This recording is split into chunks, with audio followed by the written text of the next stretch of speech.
frets have frets have already been cut to length. Now, I just seen a video of somebody using a little grinder that you can put the frets in, and you. How do you grind the tang back? Is really what I'm getting at. The tang comes off with this little tool. Oh. That's a lot easier than the cat was doing in the video that I was watching. Yeah, it makes a nice clean shear, and so these have all been laid in here and cut to length so that I don't have to hold each one up. Right. And I've already cut them back, so Right. they're ready to fit in the slot. Right. So you leave them long and then you grind them all off kind of evenly on the end?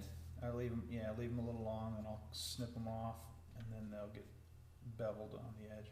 Right. So you set them all in like that when you go, or just, I mean, as you routinely just kind of get them all started like that? Yeah, I'll get them all started, and then I'll go over and I'll press them in with a press. So you don't tap them in with a hammer? No. Is that kind of old school? Well, I don't know. I always found that I was bending the wire when I tapped it in with a hammer. It seems a little brutal, but I suppose... I couldn't quite get it level the way I wanted, so I've got a press that has a cowl on it. Mm-hmm. That's the same radius as the fingerboard. Right. And the wire's been pre-radiused. Mm-hmm.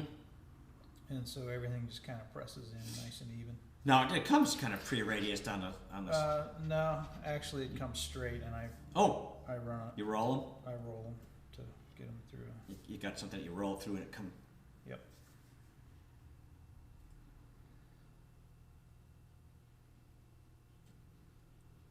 Still can't get over how fine the letters are there. That you could hardly... It's hardly thicker than the felt tip that I used to write it down.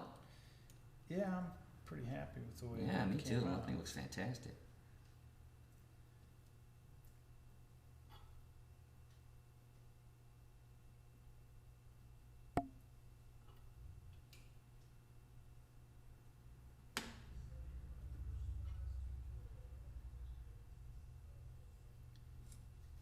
And the frets have little barbs on the side that hold them down in there. Yep.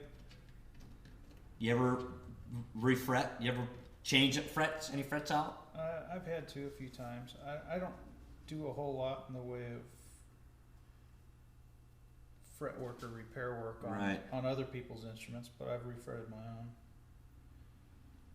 Some of the vintage instruments used special wire and special techniques, and people can get pretty paranoid about you messing up the vintage value of their guitar, and so I really haven't gotten much into doing that kind of stuff. There are a lot of people who have lived and breathed and studied those issues, and so I just point people in that direction.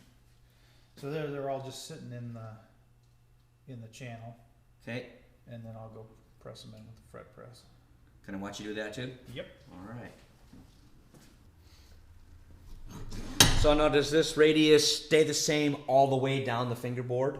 Yeah, it's a 16-inch radius all the way down. And that doesn't change from the first fret to the last fret? No.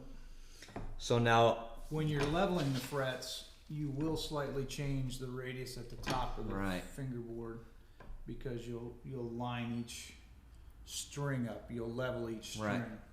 So this press that you're using here, that looks not very new. No, actually, I think this was my grandfather's. And what would this have been used for that it's now a fret press? Well, it's just a basic arbor press. My grandfather was a real good auto mechanic, so he probably used it for pressing bearings and stuff. Now, how about this apparatus that you're using? Did you have to manufacture that, or? No, this was purchased from a guitar shop supply. So that's a pretty typical thing that most people. This little brass insert you can get with different radiuses. Oh, okay, sure. So I can see that. If you need a 12-inch radius or a 20-inch radius, or if you're doing a classical and you need a flat board, you can change just a little. So does that come like with a variety of radiuses, or you just have to kind of decide what you're going to use and buy what you need for that? I mean, you're probably using the same radius pretty much every single time, right? I'm using the 16-inch radius almost all the time, but I do have 12, 14, and 20 as well as flat. Now, does anybody ask you for a specific radius? Occasionally, but it's fairly rare. 16. I would think so. I mean, when I started playing your guitars, whatever you were doing is what lit me up. So I wouldn't think of asking you to do something different that you're already doing, because I instantly bonded with your instrument. So whatever you're doing, I liked.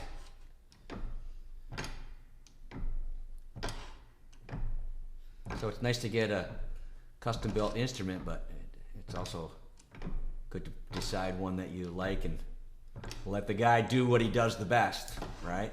Yeah, I really don't try to be everything to everyone. No. Because I've got certain ways that I lean when I'm building and certain things that I like in an instrument.